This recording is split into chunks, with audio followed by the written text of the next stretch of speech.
And talking about the bans, by the way, so we have the ban system. This is a best of five match as before. Both of the players banned Hunter. So we've seen Hunter being super strong yesterday when Savjz was playing versus Reynad. So it seems like both of the players really respect this deck. Hunter originally was kind of like losing to Miracle Rogue, but right now with a lot of counters in form of Lothep to Miracle Rogue, I guess that the deck is so super strong and it's stronger and stronger, right? Yeah, I think it kind of pans into the fact that Hunter doesn't really have that many bad matchups anymore. It actually has less weak matchups than Miracle Rogue, although Miracle Rogue, when it's favored, it can just completely slam decks that can't do anything otherwise. So it could play into that. We've seen Savjz ban Hunter in the past, but so is Lucky. And I think based off the rest of the classes they have, especially depending on what kind of Warlock Savjz is running, I think he's comfortable playing against a Miracle Rogue because I think he's very likely to bring something like Handlock to the table. And the game has started. Savjz is on the coin, which is pretty important for the Miracle Rogue. On the other hand, Lucky is having a Haunted Creeper. He's probably mulliganing for Argent Squires, but he doesn't get him. Yeah, he has Karen. Oh, he also has Spectral Knight in the Token Druid, which can give the Miracle Rogue a really tough time. You can't really remove it that easily. So if you can sneak in the damage and push your way closer to within combo range, then the Spectral Knight really pulls a lot of weight. So we'll see how Lucky's deck choices end up working out for him. Things like Cairn, you don't really feel like you get more than one chance to play him just because of things like Sap, and double Sap is kind of popular once again. So I don't really Oh expect too my much work god. being done. That hand from Savjz, he has everything. He has a coin, a gadget and concealed preparation, and a backstab. He only needs an SI7 to be. And Shiv is also pretty nice, I guess. Savjz really does have everything. He's got good looks, he's good at games, and he's got the perfect miracle hand. So So would you say that you're completely right. Lucky actually has to get lucky to win versus this hand? I think he needs a little bit more than luck to win, at least from the start. Sometimes Miracle Rogues, they have the great start, but then they draw, like, let's say they start the preparation chain, then they draw into, like, the Farseer and two SI7s, and all of a sudden they just don't draw anymore throughout the rest of the game. That is possible. So it's not that this game is sealed by any chance, but the fact is, it's a high likelihood that Savjz won't be hurting, especially with things like Shiv and Fan of Knives to combo with things like preparation and gadgets in the future. On the other hand, Lucky's hand is actually pretty bad. Like being a token druid, you want to have a lot of small minions. Like you want to have Argent Square, you want to have Harvest Golem, you want to really deal as much damage as possible in the early turns to be able to seal the game with the combo. Lucky only has like a Thalnos, which doesn't do anything, and then he doesn't have a follow-up on turn 4. He has the Druid for turn 5, and he will be able to start playing from that turn, but it might be definitely too late. Yeah, he might have to pick up something like Innervate to kind of throw the tempo back in his favor, but see what he picks up, a Haunted Creeper, and a Spectral Knight. So a Spectral Knight could do some heavy lifting if his opponent's hand is bad. Say his opponent's holding things like Conceal, a Cold Blood, or all these kind of situational cards that don't actually have anything to do for the next couple turns. Lucky can start pushing his way back in, and he has ways to kind of continue to address the board with things like Wrath and even a Druidic Claw Charge. Spectral Knight is pretty important also because if there is no minion on Savjz's side this turn, then Spectral Knight will be just a very nice drop, taking control of the board and hard to remove on the as well. So normally, if Miracle Rogue has like a Farseer and an SI7 on board, then he can easily clear the Spectral Knight. But without it, he will have to attack with a weapon or just ignore it. And if you ignore it, it just deals 4 damage every turn. So it's pretty good. And he gets a Savage as well. Yeah. That's one important card that he might need later on. He already has done 5 damage, but he needs to kind of piece together more. And I think Spectral Knight might be one of those keys to unlock. I don't really like the Druid the Claw here. There's way too many ways for your opponent to answer with that many cards coming up on turn 5. It feels like Spectral Knight is the easy choice. Yeah, that's a very good card to play right now. So how do you deal with the Spectral Knight being Savjz? So you can't sap it. You just use 1 durability from your weapon. So do you refresh your weapon and Deadly Poison and play Edwin? I guess you just have to Gadget Sun and then Coin Conceal. This is the best play to do. Like, you just ignore the Spectral Knight. Yeah, I think so. It's just too good to Coin, Conceal, Prep, Shiv, whatever you want to do, and just continue to draw into an answer of what your opponent has. Who knows? Maybe you have Blade Flurry and your Deadly Poison. You can use that without having to extend into something like Assassin's Blade, and then you efficiently remove. And on the other hand, the druid has nothing he can do with the gadget sound. The gadget sound will stay there, will draw a lot of cards next turn, and also will deal some points of damage. So it's pretty dangerous. So the strategy that druid has to apply here is just well, deal as much damage as possible. So I would definitely play like Druid of the Claw as a charge guy and deal 8 damage. Like what you want to do is you want to get them to 14 and then somehow survive till turn 9 and then win. Or maybe like top deck and Innervate and Force of Nature and win turn 7. But that's 2 cards and he only has he needs 2, so he can only draw 1.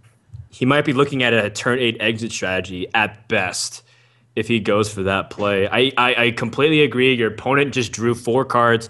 It's very likely he has a way to continue to chain draw if you play something slow like Karen. So you have to go for something like Druid of the Claw, in my opinion. The problem is the follow-up is still pretty weak. Ancient of Lore, when your opponent gets to build the board, sometimes feels even too slow. You might have to heal if that's the case. If you feel like your opponent has potential lethal damage, if that's what they're sneaking in. So Lucky's in a pretty tough spot. He's thinking about it for a while. He's opting to go for Cairn. It is the much riskier play, considering Druid of the Claw plays to one of his outs, but he's going to go for it.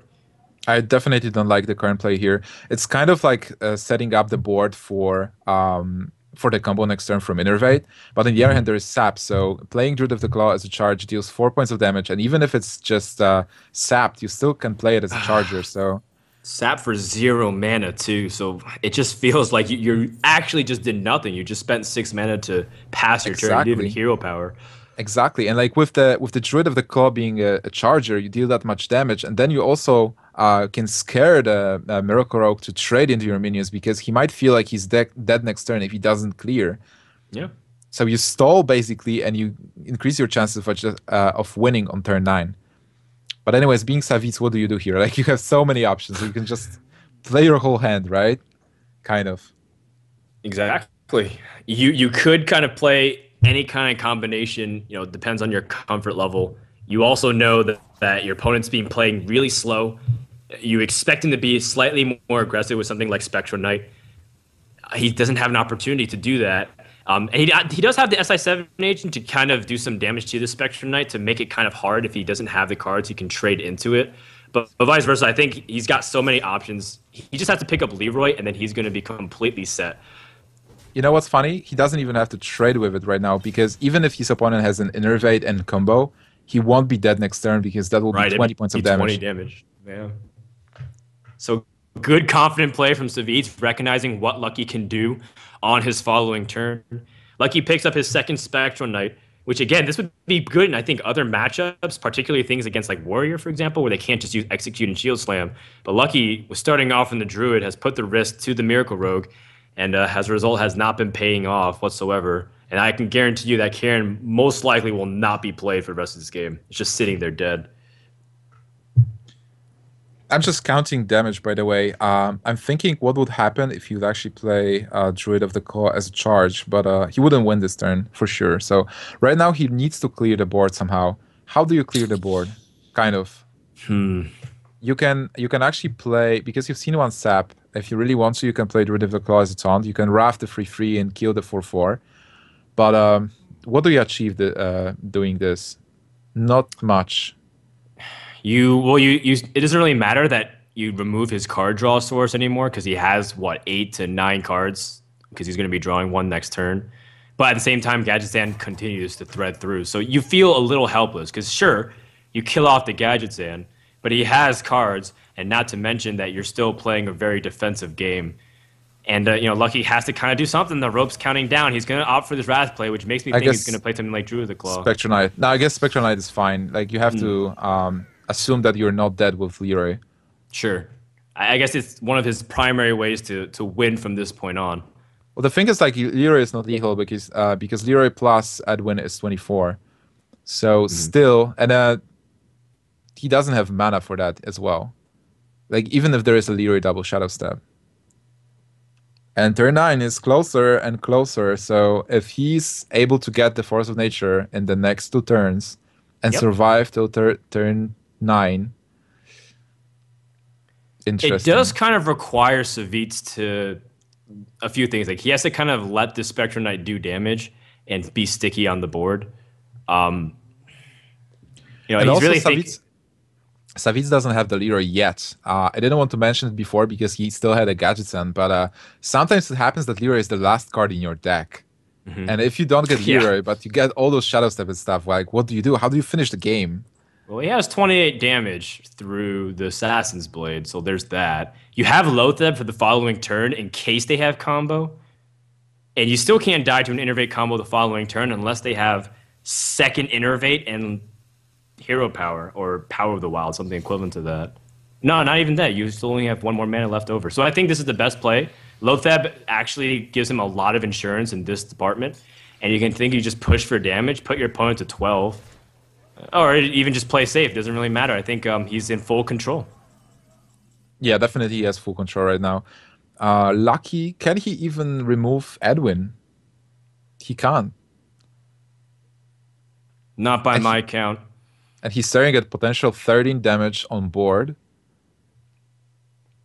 So only 6 more from hand, and he's dead. And It's just what? one Leroy. Yeah, it's just one Yuri. Yep. On the other hand, Savjz doesn't have 6 points of damage in his hand. He only has 5.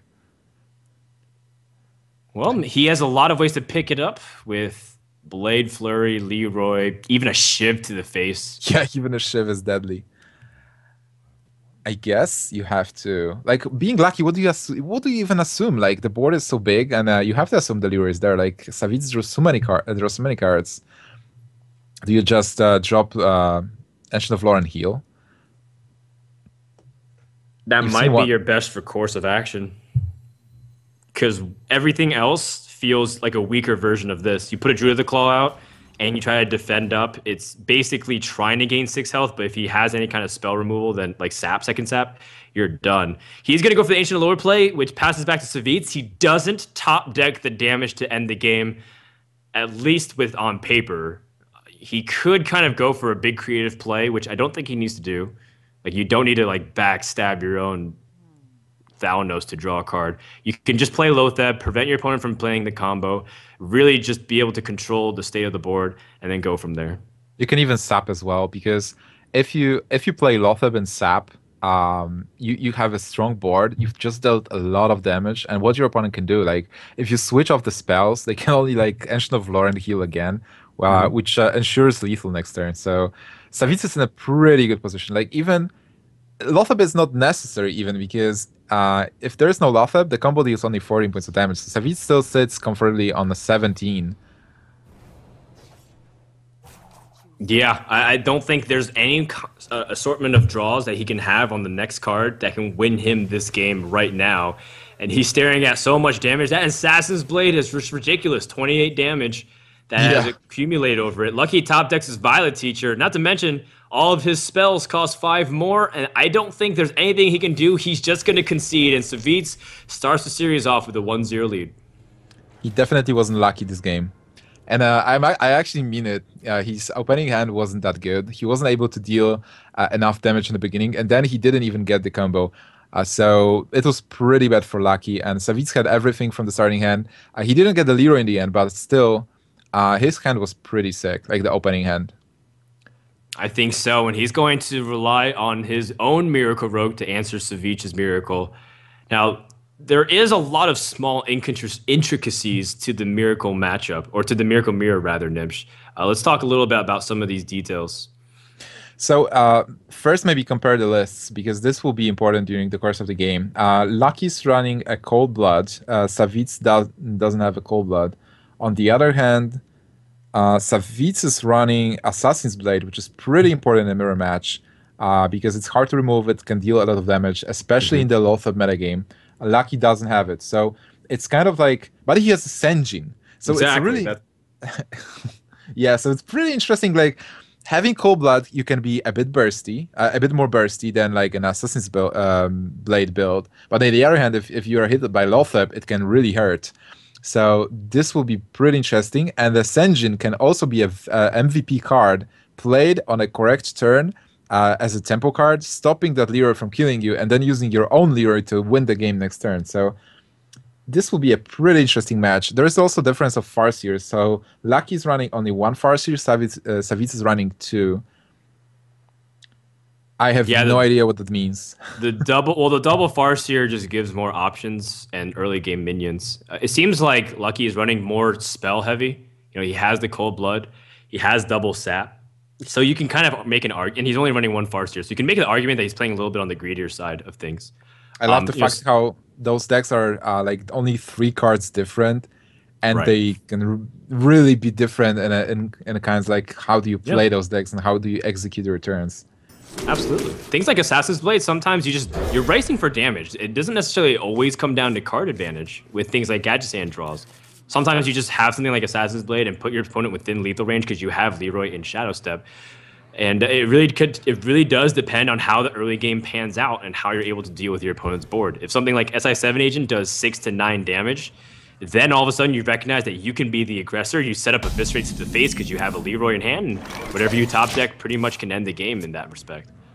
We just seen the mulligan, and there was something really interesting. Like Lucky got a coin, and he was lucky in that aspect. But on the other hand, he got SI7, and he mulliganed it away.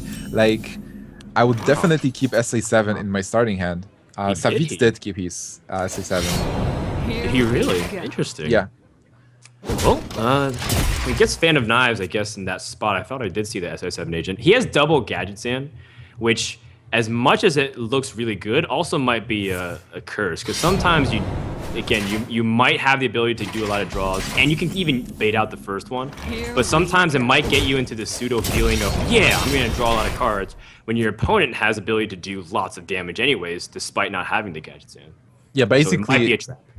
It's a race. Like, it's definitely a race. This game is not about board control and like who draws more cards. It's definitely the player who wins is the player who deals more damage and then faster. So not having the low drops, it might be pretty painful, and mulliganing that SI7 away. Like, also, he doesn't have the conceal. I'm talking about Lucky's hand. He doesn't have the conceal to actually follow up with Gadgetson. So his hand is really weird and awkward right now.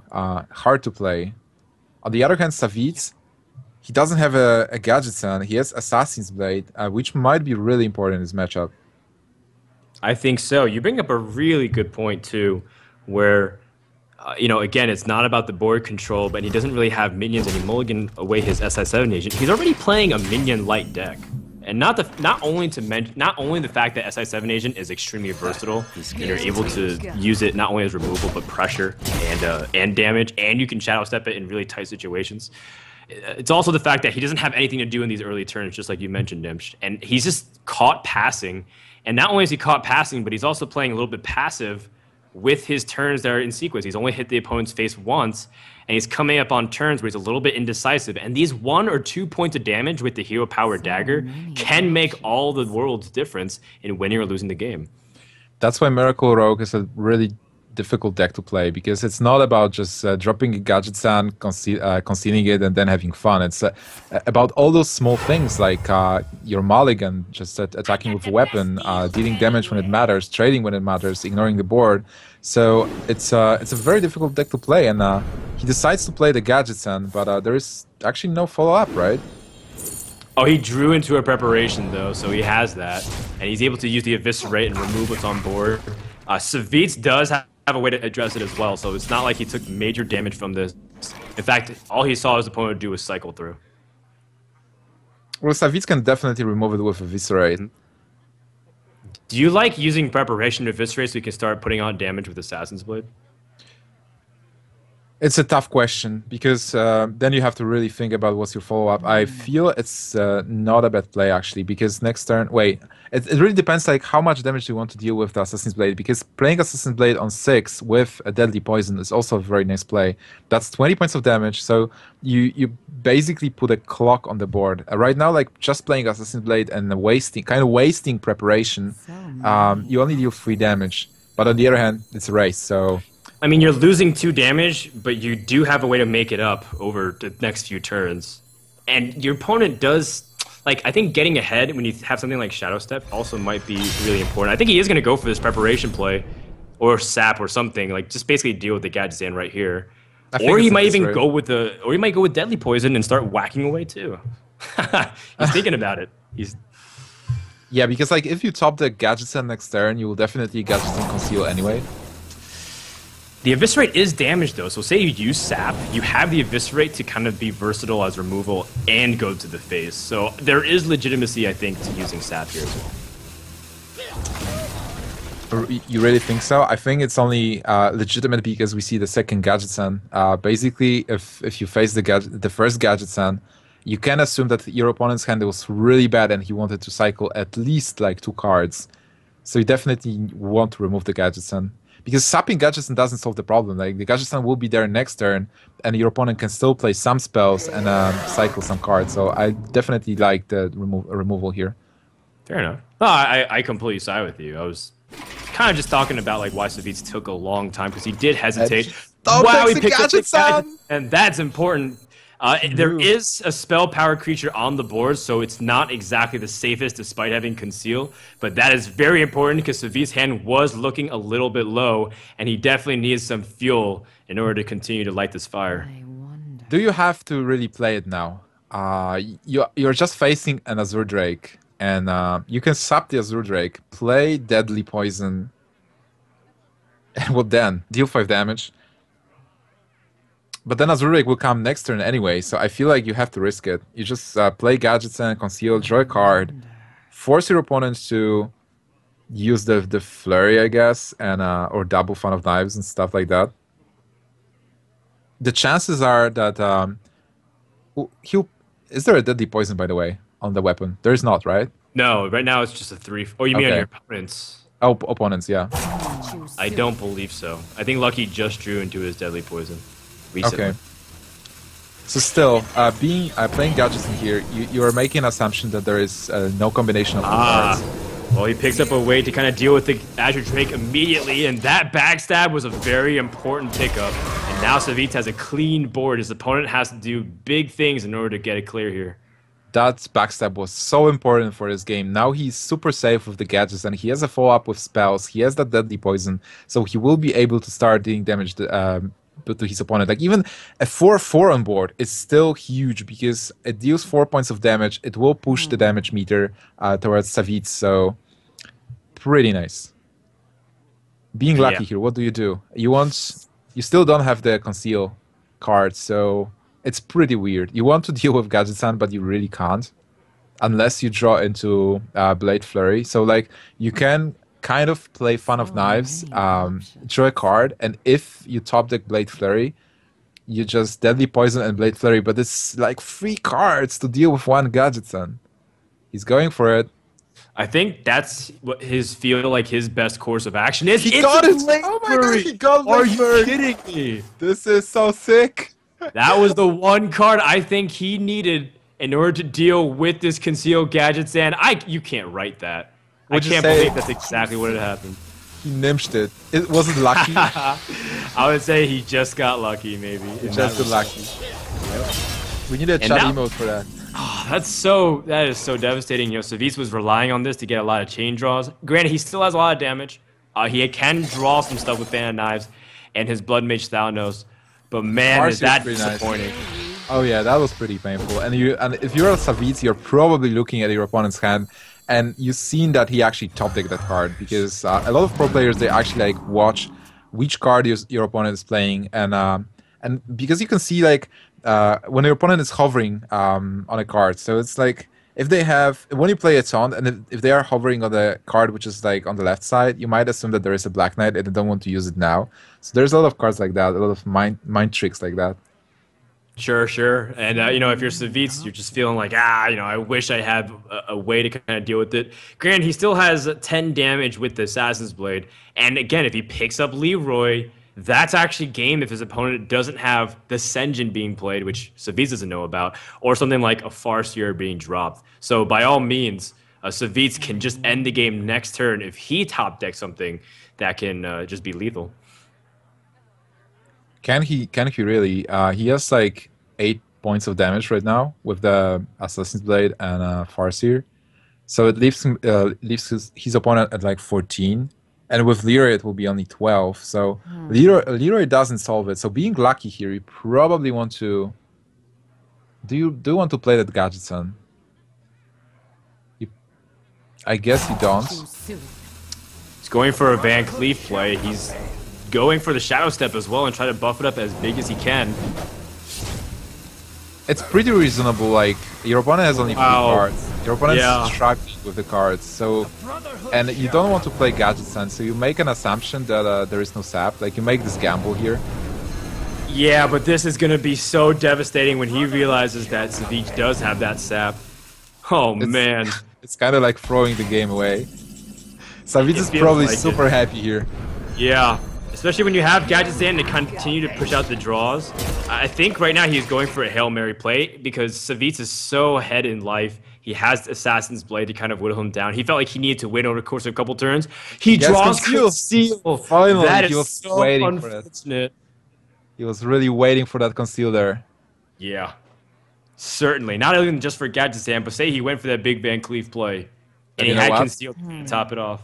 Leroy is actually lethal now, so even if you do Gadgetson, you have to assume there's no Leroy, because what else can you do? Like, I guess you can Gadgetson Shiv into the 1-1 and see what you draw and then Conceal. And but how do you even win? Like, you're really losing the race in here.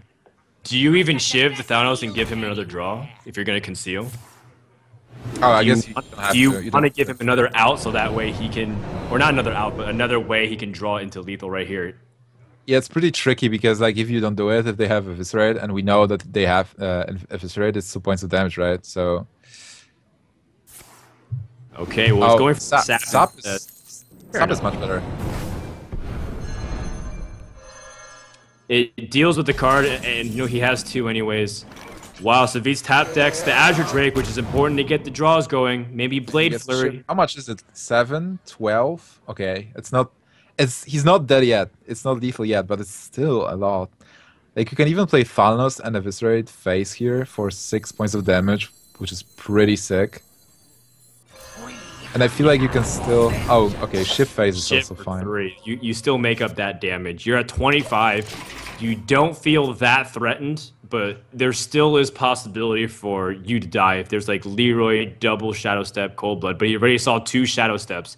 So Savjz feels so confident that his opponent cannot burst because Lucky has lost 2 primary ways right now of just winning this game. You know, he already used up his Shadow Steps. He doesn't have Leroy, and he already committed to a big Van Cleef before, but it's sitting back in his hand. This is looking pretty bad for Lucky. He will be able to draw a lot of cards. Senjin might be super important here. Oh, but he's normally Shiv.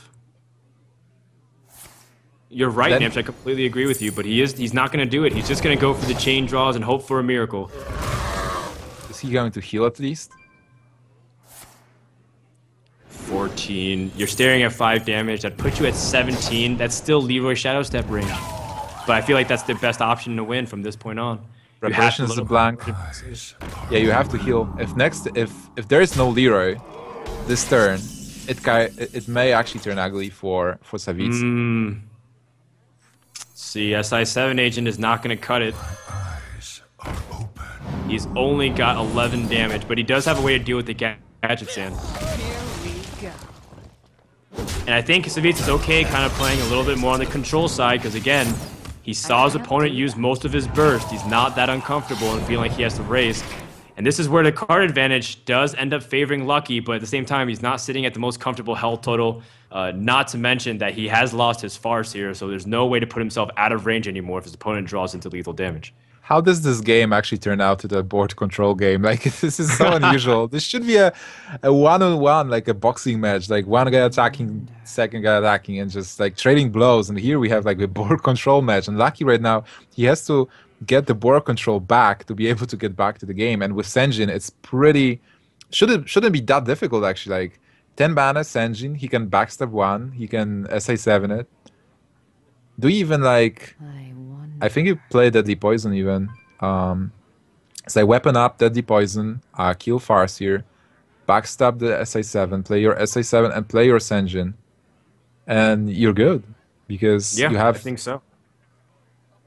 And then next turn you can play Lothab and win So in like 2 many turns. Like you basically win in 3 turns if you time it correctly. Which is exactly how many cards he has left before he starts fatiguing, by the way. Lucky he has drawn through most of his deck. Savjz still has about 1/3 of his deck. And I completely agree with your assessment. I think he needs to be pretty defensive.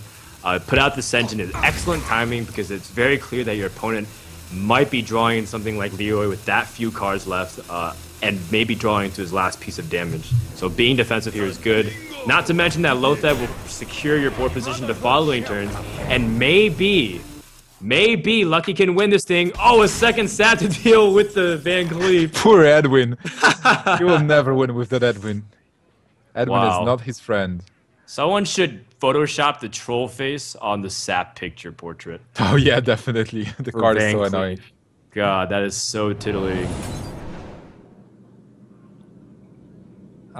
Yeah, I was just reminiscing because I actually lost to Sap in one of the important tournaments in the past in World of Warcraft. Oh, what was So- sap like in WoW TCG? It was like exhausting the guy, and if a guy was exhausted, he couldn't taunt. So it was kind of similar. Like you were removing the taunts, and Okay. yeah, and it remained exhausted as long as it didn't get damage. So kind of Oh, like so, a standard WoW sap, like from World of Warcraft. Oh, that's interesting. It also kind of acts like a weird silence, like you said. Real quick, by the way, he drew Cold Blood, so the damage is starting to tally in. 4 from the Cold Blood, 3 from Deadly Poison. That's 13 with what he has on board. I And think he just kind of piece it together. And he still hasn't drawn Leroy, by the way. this is a Lothab turn, by the way. This is the turn where you clear the board and you push with damage. So you play. I feel like you even attack. Wait, if you weapon up, this is 3 mana. Lothab, this is 8. And you still can Cold Blood. So you probably weapon up, kill the 3/3, play Cold Blood on one of the minions on a 3/3. Still play Lothab and then attack into your opponent. That should be lethal next turn. And you like shut down your opponent with Lothab and you put yourself in a situation where you win next turn. He's not going for Lothab. In fact, I think he's going to go for another Big Van Cleef based off the order he's playing all his cards. Yeah, he's reaching for it. I mean, at this stage, Lothab might secure him the game afterwards. But all of a sudden, Savjz looked like maybe he had a way to end the game if he was able to draw into his damage, but he's been kind of whiffing. Preparation's been kind of useless. He doesn't have a way to deal with it immediately, and the Deadly Poison is not going to do it. Savjz drops game 2, which means this series is tied up. This is pretty nice. Senjin and Cold Blood made a difference. No, they didn't, but Senjin was still important. And Savjz didn't get, well, I guess the key moment of this game was actually getting, top decking the Flurry. Like, at that point when he killed the Gadget-san, he definitely sealed Savjz, and Savjz was only just playing the cards that net him just 1 card. He wasn't able to combo out. He didn't get that Leroy thanks to that. So, Leroy last Miracle Mirror, which was pretty interesting. Yeah, it's so fun. That's very rare. You don't see neither player not drawing Leroy. But you know what? Savjz is just going to move on and rely on his hand-locked deck, which seems to be one of the most fond decks of Savjz when it comes to tournament play and extended series. So it seems like it looks pretty standard. He's got Sludge Belchers. He's got a Lothab, which seems to be really good. Nerubian Egg, which synergizes with the AoEs. He is playing double Hellfire and double Shadow Flame, though. So that way he has more ways to activate that egg. Yeah, so basically, Handlock was always kind of like a counter to Miracle Rogue, because if you're able to play Mountain Giant really early, Miracle Rogue has a problem with it. If they have to kill it, if they just sap it, it returns. So it's kind of like a tricky match for Miracle Rogue. You really have to get the key cards. It's not like you can just YOLO and get whatever cards you want. You really have to get the specific cards in specific order to be able to win versus Handlock if Handlock gets the standard hand. On the other hand, with like the Nerubian Eggs now, it's also pretty interesting because you kind of like clear the board with your spells, with like Hellfires, and you also get the minions that will help you to push the board situation. So Handlock right now with Nerubian Eggs is kind of like more of an aggressive deck as well, because you can use those Nerubian Eggs to deal as much damage as possible and then follow up with the Leroy combo. You don't even have to face test the Leroy. Leroy Power Overwhelming is still pretty strong. Not to mention the Power Overwhelming can also be used on the Nerubian Egg to clear something like an Azure Drake, which is pretty huge. It's curious because Savjz isn't going double power. That was a common way to synergize with the egg. And instead he's going for one power overwhelming. So that way you don't feel like you throw away the combo if you use it early on an egg. Speaking of just power potency, he does have that Mountain Giant start followed by a Sludge Belcher, which could spell disaster for the Miracle Rogue, especially when they don't have things like Coin. So that way they can activate some of their spells like Eviscerate to take care of that threat early on. If Lucky mulligans that SA7, I will be so disappointed. Well, it worked out for him in the previous game, so maybe he knows something we don't. All right, he's keeping everything. Okay, but cool. maybe he was onto something. This hand is not bad. Also, like if he gets the Cold Blood, I really like Cold Blood versus Handlock because you play that SA7 early or like a Farseer or something else, and then when they drop a Giant, you just kill the Giant with that minion you just played and Cold Blood. He doesn't have the Cold Blood now, but maybe he will get one at some point. By the way, this Thanos and Eviscerate is also very important because on turn 4 you can answer it, and all you have to do is piece together the backstab, and that's 8 damage to immediately eliminate pretty much any threat. You might have the existing Twilight Drake with 9 health, depends on how their opponents play their first hands. But even so, you feel pretty confident to take on anything. So if Lucky draws into a backstab, I think he's going to stabilize early game pretty nicely. Savjz's hand is also pretty nice, with a Mountain Giant being super important in this matchup, and a Sludge Belcher, which is also very annoying. It's like with the Sludge Belchers, I feel like Miracle Rogue actually runs out of saps at some point because you want to sap so many targets. You want to sap the Giants with a taunt. You want to sap Twilight Drakes. You want to sap that Belcher, and at one point you just can't go through. It's like you just have to start killing stuff, and then you just run out of damage. So it's pretty annoying. Lucky's opting to play the Thanos ahead of time, so that way he can also use Deadly Poison and Eviscerate to deal with something like a Giant.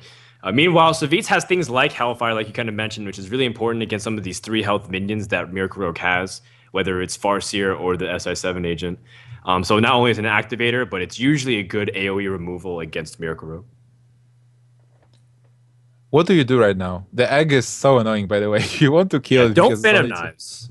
Yeah, definitely don't fan of knives. I feel like poison and Edwin possibly to like develop some kind of board and then attack for one with Thanos. I'm not even sure about attacking with a weapon. The thing is like if you play Edwin as a 4/4, it's fine because if there is a Hellfire next turn, your guy still lives and maybe you can trade with a 4/4 if you really want to.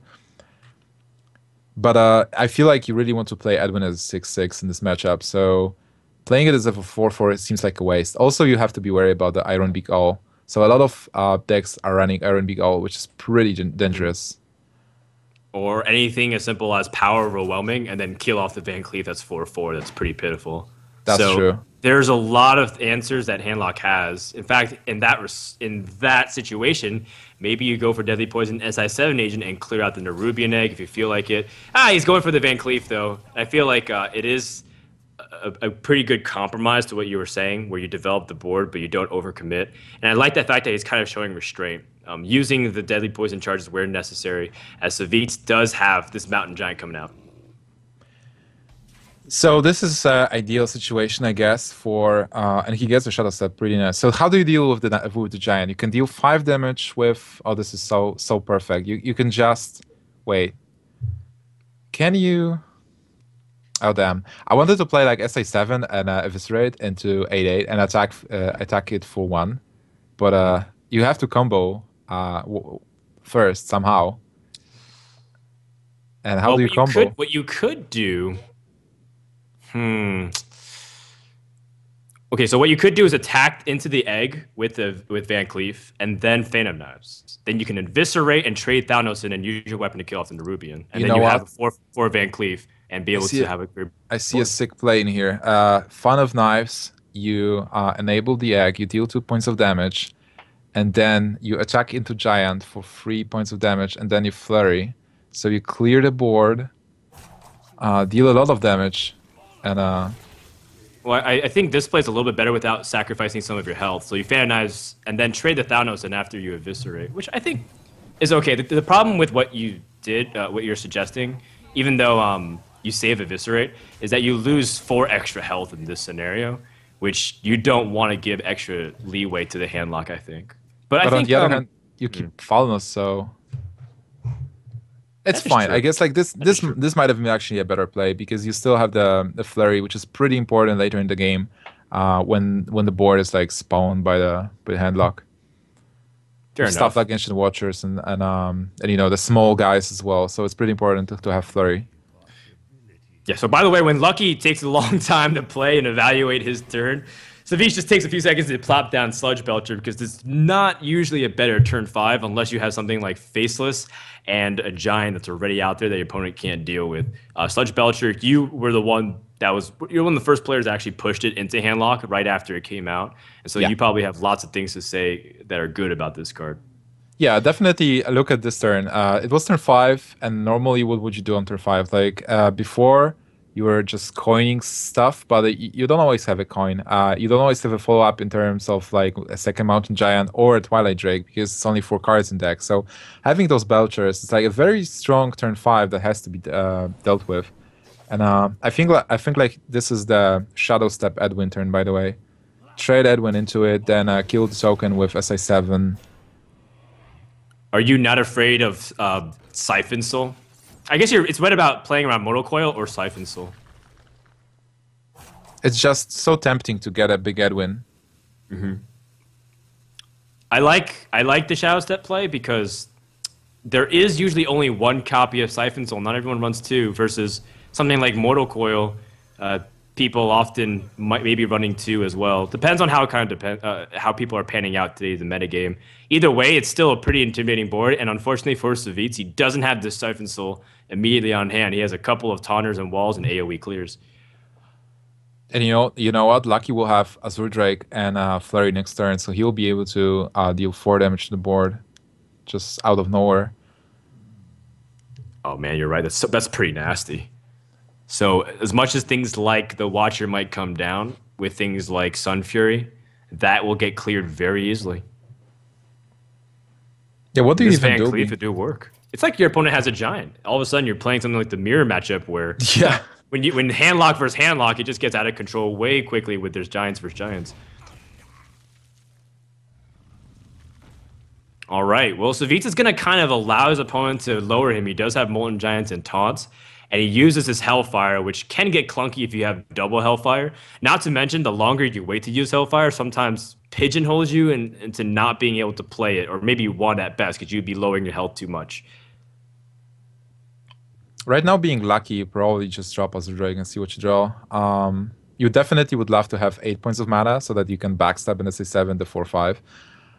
But Azure Drake is still pretty good. And also, you can definitely attack into Handlock, leaving him at 16, because then 16 is kind of safe. Like, even if you face 1 Molten Giant, it's still fine. Like, as long as he doesn't go to the level where he can play double Molten. And Cold Blood, you definitely don't play Cold Blood in here. You will use Cold Blood later. You just play straight into the hand of the handlock with Molten Giants if you just use Cold Blood here. I feel you can conceal, actually, like, even. Yeah, Sure. definitely. Just really hope your opponent doesn't have Shadow Flame. And even so, he needs a way to kind of buff it up a little bit. So Defender of Argus with Coin or even the Power of Overwhelming. This can be a decisive turn, because with Drake and Blade Flurry... Oh, there's Leroy. Okay. Leroy Shadow Flame. We Shadow forgot Flame. about that because he does have the extra mana from the coin. Very nice move from Savjz. And clears out one of the big primary damage deal sources. And that's also partially why, like Nimsh, you said, you don't use something like Cold Blood where you might need it for burst damage. Yeah, definitely. But still, Conceal being played in that moment was an okay play, because how many times do you foresee a Leroy and Shadow Flame? Also, having used that Leroy, it's kind of good as well for Lucky, because then it's like losing Fangs, right, for Savjz Handlock. It's like he will have to capitalize on the minions now. He won't have this burst potential with Leroy. Yeah, that is a win condition for Handlock that they often employ if the game drags out long enough and you don't necessarily have these big minions to be throwing away. But now Savjz has a lot of taunters and some pretty good minions with things like Twilight Drake and Defender of Argus. Now, a valid question is, do you even go for something like taunting the Drake? Because are you expecting something like Sap?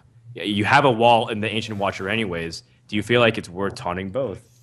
Sometimes we see streamers don't do that. Yeah, I feel it's worth taunting both because you only have 16 points of health. So if you taunt only one minion and there is a Leroy Shadow Step and Sap, they would just sap one of the dudes and just finish you, right? Because there is potential 6 damage. So Savjz has 10, Sure. 10 health left, right? So yeah, definitely taunt both. Okay. On the other hand, like what do you do here? Being lucky, you can. That +1 health on Ancient Watcher is very annoying because normally you would just sap Blade Flurry and that would do it. But here you can't, so. Yeah, Blade Flurry with Eviscerate clears his board, but it also clears your board and neuters you to the point where you don't have many threats. You could use Cold Blood as well, but again, how much are you willing to give up your own board in order to try to establish something? You still don't have things like your Gadget Stand or your own Leroy to end the game. It seems like Lucky's Leroy has evaded him for most of the series.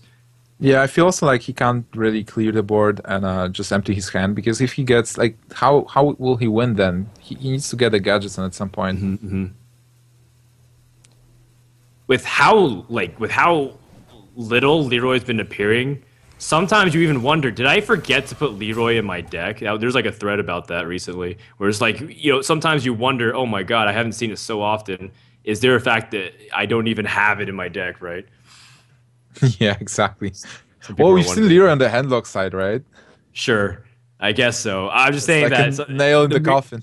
at this point, like Lucky is pretty frustrated because he's used so much of his cards and he's stalled for a long time to be able to pick into something like Gadget Sand or his Leroy or some way to potentially squeeze out of the game. It's like Leroy is mocking him. It's like, hey, dude, like I'm in your deck somewhere, but you will never see me.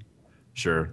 Not in this tournament. Like he's like 19 to 20 cards deep in his deck and he doesn't have any of his Gadget Sands or his Leroy. That just feels so bad as a Miracle Rogue, but at the same time, that's sometimes the struggles that you have to face because you just don't have it. You might whiff and as a result run out of steam very quickly.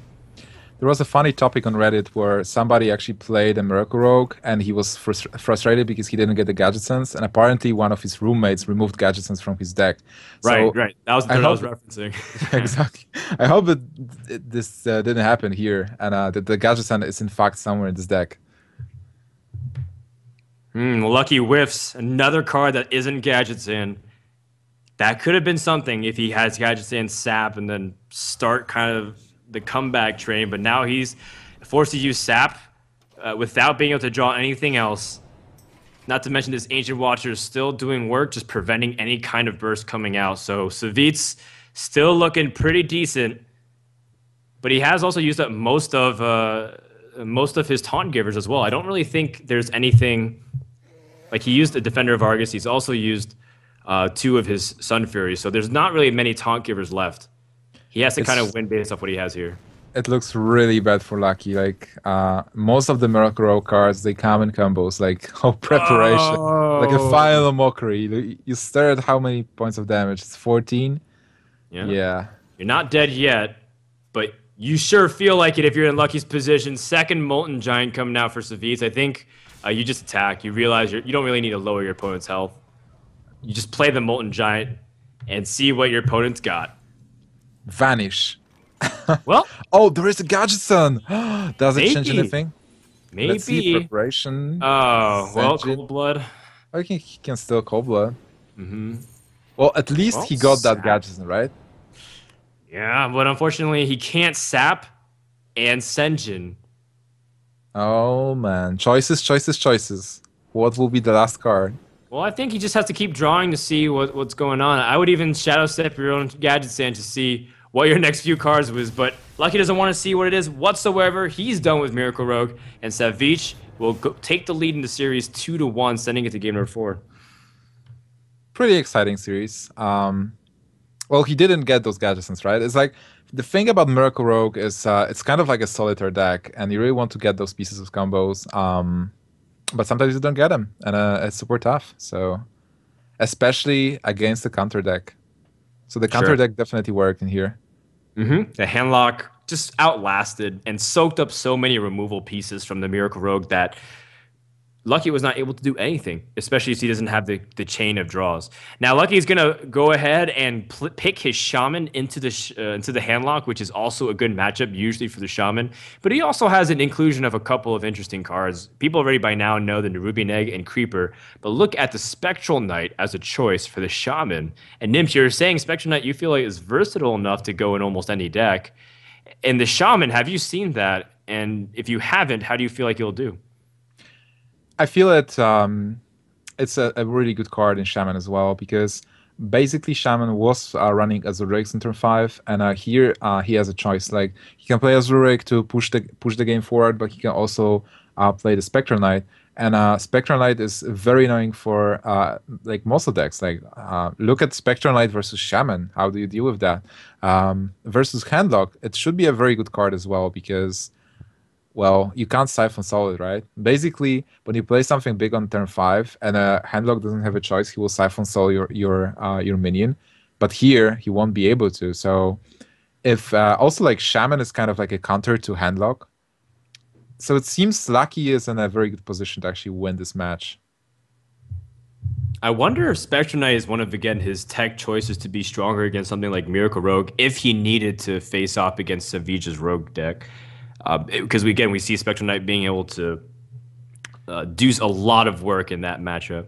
Well, you know, Spectral Knight is kind of like a new card, right? So Mhm. players didn't have enough time to actually like test everything. So the card is so strong on its own that you really want to test it in those kinds of decks and see how it performs. Two Wow, pair for Savjz. looks sick. I mean, the Soulfire is not that good, but double Mountain Giant is definitely nice. Yep. Normally you just hex it. There was no BGH, if I can remember correctly. So this matchup is about, well, normally Handlock has Twilight Drake, and if Shaman has a Airshock, it's pretty good for Shaman. But there is no Twilight Drake in here. So there are Mountain Giants, and how Shaman deals with Mountain Giants is either Hex or Flame Tongue Totem. And we see neither in Lucky's hands, so... Yeah, unfortunate that he mulliganed away Lightning Storm and he got it right back as one of his primary cards. Lightning Storm just feels on the more useless side in this time because you don't always have the opportunity to drop something, or there's not many targets worth Lightning Storm because so many things have high health. For a Spirit, it's a nice card to get, but on the other hand, you have to be really worried about Hellfire. And you've seen double Hellfire before. Here you obviously drop the Unbound, but for us a good follow-up next turn. It is, and especially if he picks up something like Flame Tongue Totems in the following turns as well. You just want to set yourself up so that way you might be lucky. All right, Savjz goes and he loses a Mountain Giant. Oh, that's unfortunate, but he does have a Twilight Drake to make up for it. But I think he Wait, was hoping to discard something like the coin instead. what just happened? Oh my god, like he He soul didn't... fired the Unbound because he didn't want to deal with it. But Yeah, man, he that sacrificed the Mountain Giant to do it. yeah, it was pretty nasty. I mean, he will be able to play a Mountain Giant next turn, but kind of like a risky play, right? I guess he hoped to discard something like Power Overwhelming or a coin. I think Coin would have been best by far. You're pretty happy with the quality of hand. Shadow Flame is really strong against Shaman because it's AoE clear. Power Overwhelming is just versatile in almost everything it has. You don't want to discard your Mountain Giants or your other Soulfire. So I think overall it was a very good hope for the coin or something like that. But not to worry, Savjz still has lots of threats in his hand: Twilight Drake and a Mountain Giant, and even a Faceless Manipulator. Oh, Faceless next turn will be so huge if this Mountain Giant survives. And for now, it seems like Lucky doesn't have a way to actually deal with Mountain Giant. Oh, is he going to play Twilight Drake? Is And there a specific order that you kind of liked? Because the idea is that Mountain Giant might get flame tongued anyways, and Twilight Drake actually might have slightly more health because I think it's a 4/9 here. Yeah. So you have ability to kind of prevent the trades to be that optimal because a Flame Tongue Totem allows him to go for 8 damage directly.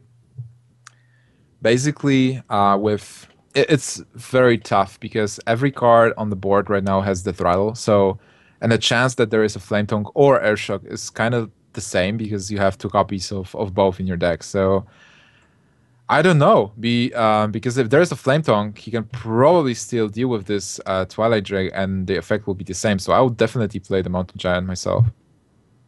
Well, it makes sense. You know, if he has Flame Tongue Totem, again, his minions only could do 8 damage total. But I feel like that with that many death rattles, that's where you drop something crazy like Baron Rivendare and Rockbiter, and you have 2 4/4s, and you draw 2 cards, and you have 4 1/1s. By the way, when I would be Savjz and seeing that attack from Thalnos, there will be a huge smile on my face. Like, okay, there's no Air Shock, and there's probably no Flame Tongue as well. So he's trying to draw into one of them. And then the passive board right now only proves the point. So it looks pretty good for Savjz right now. Like, I think so. I think this is an opportunity to continue to load up with big threats. Again, the Feral Spirits comes out a little bit later than Lucky would like to be able to kind of impose on the board to stall for it. This gives the opponent the ability to play something like a Hellfire as well and clean up. Let's see what Savjz draws. He gets a Nerubian Egg. We kind of mentioned before, he has the flexibility of putting out a Mountain Giant with a tapped card, or you can put out a Faceless Manipulator. I think you like going for another big threat because it's clear that he doesn't even have something like Hex. yeah, So I think the Mountain Giant is really logical. I would definitely go for Giant, and I think like even I wouldn't life tap. I would play like Coin the Egg. Oh, that top deck from Lucky. There's an Air Shock. I think the impact of the Drake's already somewhat felt, but I think it's nice because you still have that one Feral Spirit Wolf to kind of absorb it. But we also see that Savjz is kind of already ahead of it because he's been able to remove, or he's been able to play threats one turn before the removal, and therefore he's able to have impact on his cards every single turn. And as a result, Shaman's value has dropped pretty significantly, and this Urshock isn't as good as it normally is. Definitely. Also, like Savjz has an Iron Beak Owl to silence the egg if he wants to. So right now, Lucky has to deal with the board somehow, but he won't be able to deal with the Giant. So I guess deal with the Twilight Drake, ignore the Giant, push with some damage, but then he's facing a board clear next turn, a possible board clear at least. Iron Beak plus Power Overwhelming plus Shadow Flame. That's 7 points of mana, and Savjz has exactly that with the coin. Huh. Lucky's trying to play directly into, at least against something like Faceless, as well as disincentivizing trading in directly. Savjz draws Black Knight, which doesn't really get that many great targets other than Alec here. Feral Spirits often feels a little marginal unless you're able to fight for board directly after that. I feel being Savjz definitely Iron Beak, Power, Shadow Flame. Because it's all about fighting the board. If the Flame Tongue Totem comes at some point, this board is so dangerous and is able to clear very effectively. But if you clear this board now and just leave 2 spiders and deal 8 points of damage, you're getting ahead. You still have a very nice threat on board. And yeah, I mean, this also works for Lucky because that Lightning Storm enabled him to play Fire Elemental next turn and kill the Mountain Giant with Fire Elemental and one of the Spider tokens if the board is cleared. So he was thinking ahead doing that play. Good stuff, good stuff. So he's taking a little bit of his time. He's hovering over Lotheb. And Lotheb would also prevent his opponent from being able to secure it. If he had Lotheb with things like the Twilight Drake up, then that could just seal the game because your opponent can't remove your big threats. You're doing big damage every single turn. You're able to use AoE removal and seal the game from that point on. I think he's opting for your play, though. The Iron Beak Owl with the Power Overwhelming clear definitely makes the most sense. And hopefully your opponent doesn't have something like the Flame Tongue Totem or Fire Elemental. The thing about other plays is that you won't be able to deal 8 damage with Mountain Giant, so it feels so wasteful to not do it. Yeah, you don't want him to attack into a totem or something. Yeah, exactly. But, oh, the second Earthshock might be important later, but definitely here you just clear the Mountain Giant with the Fire Elemental and one of the tokens. All right, back over to Savjz. Pretty decent cards in his hand. See how he kind of responds. The Fire Elemental is one of the biggest cards, so if you draw something like Siphon Soul, that would be one of its prime targets. Can he actually deal with this Fire Elemental now? He has the Black Knight for Alakir next turn if Lucky decides to drop Alakir. But still, Fire Elemental is pretty dangerous. It's 6 points of damage. I don't mind a Loteb Yeah, out Lothab here. with Taunt is pretty nice. You kind of like force your opponent to play a minion next turn. It will be so sick if he actually like reads into Alakir. So he plays Lothab and a Taunt to kind of like bait Alakir and then kill Alakir with the Black Knight next turn. Oh, Flame Tongue Totem allows him to pick some good trades up and good damage to the Alakir in following turns. Ideally, you'd like to place the Flame Tongue before the Alakir, be able to pick good trades, and then slide in Alakir for the proper damage. Do you attack here? It's a very hard turn right now because if you attack into the hero, like you will have to expect Molten Giants. And then your minion will be traded. Well, actually, you can YOLO here, I guess. Because you have an Earthshock. You know that Lothab is not coming back, so you'll be able to play your Earthshock next turn. So if you YOLO Alakir in here and go face with everything, you have one Earthshock to deal with their taunt, and you also have the Lightning Storm kind of to deal with their taunts. Yellow play was definitely a play as well. Not sure if this was the best play. Because now, do you clear Lothab, or do you just go face? It's tough questions. Tough questions. Yeah, it's definitely tough. It's like really thinking about what you expect to be played. Well, he's gonna go for it and do direct damage. Then I feel like playing Alakir was probably better in here. But now he has Faceless with taunts and the Molten Giants to push out, even the Soulfire to kind of continue to control the board. So Savjz can completely swing it, and hopefully he can survive. Let's see, if he puts up two giants, rather, or rather he even goes for multiple two taunts, is there a way for Lucky to just win anyways next turn with something? Well, Lucky definitely has an Earthshock and Alakir next turn. So that's a lot of damage, and he can clear one of the taunts. So, like, if there is a Molten Giant, there will be definitely a Molten Giant. So Molten Giant doesn't matter. The question is he able to bring more taunts in here? I feel like Faceless, right? And then he has double Sun Molten Fury and Sun Fury and kill the 8/5. Soulfire the 0/3 as well. Soulfire, this is so important that he's able to do it. Yep, take away your ability to trade into it, lose a second Sun Fury, but I think this is the move to potentially win him the game. Lucky top deck's the Defender of Argus. That's not going to be helpful right now. Let's see, I don't know if Lightning Storm can do anything. That Flame Tongue Totem was really important because if he was able to survive and he had something like Lightning Storm with spell power, maybe he was able to do something. Well, potentially he can silence one of the giants and kill the other, but it's really wasteful. Roll a totem, then he's 7, so he will be able to Lightning Storm, maybe kill the 2/3 because of that, and play Defender of Argus. That just feels so terrible. But I think you don't really have that many good targets anyways, or situations where you use Lightning Storm. Lightning Storm does pigeonhole it does restrict your mana for the following turns, so that way you can't Earthshock and Alakir. Yeah, and Rock Biter. You're right. If he picks up Rock Biter, he can't use it either. Yeah, right now you're facing a very tough board. Do you even attack? I don't think so. If you attack into it, you're playing into the ability to just do damage. Yeah, if you attack into you're probably dead. But the Black Knight will come and destroy one of the Sons. We'll see what Savjz draws first. Oh, his third Molten Giant. Wow. Well, why not?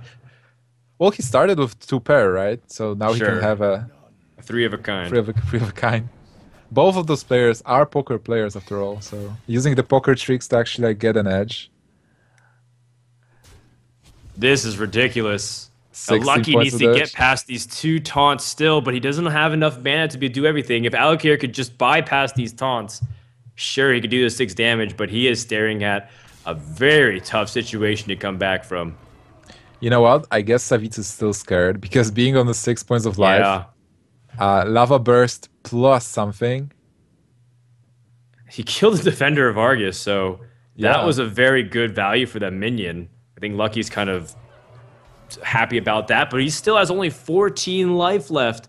And the Rock Biter, just like you mentioned, Nim, she doesn't have the ability to use everything. This would be so lethal. Oh my god. That's it. Like This series is over. Savjz takes the series 3-1, and Lucky will start the series or start the entire tournament off 0-1 in his group stage. Good job there by Wait, you know what? I did have we to misread this again? Savjz, it says at 0-1. what? Hold on. Wait, did we misread this entire? I'm a little confused. It says right now Lucky is 1-0, but I thought Savjz ended up winning the series.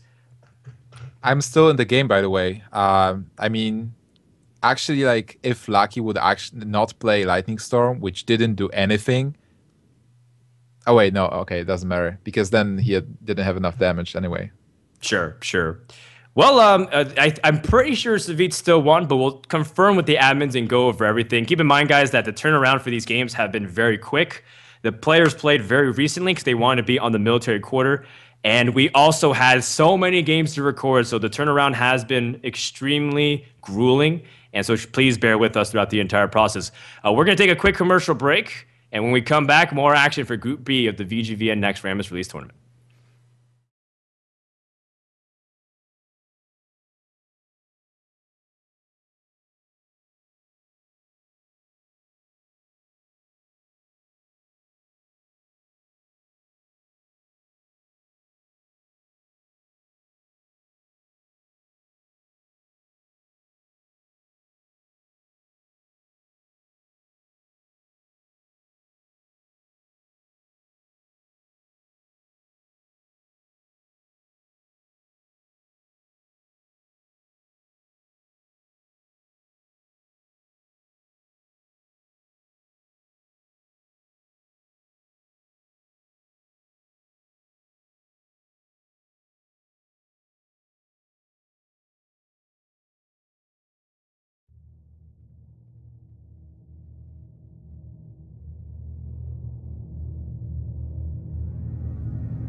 All right, welcome back, everybody, to the VGVN Naxxramas release tournament with Frode and Nipsh. We're getting ready for our next series. It's Forsen versus Lucky. Now, we know the graphic does say that Lucky is up 1-0 in his group, and Savjz has lost, but we did get confirmation that Savjz won the series, so we apologize for that confusion.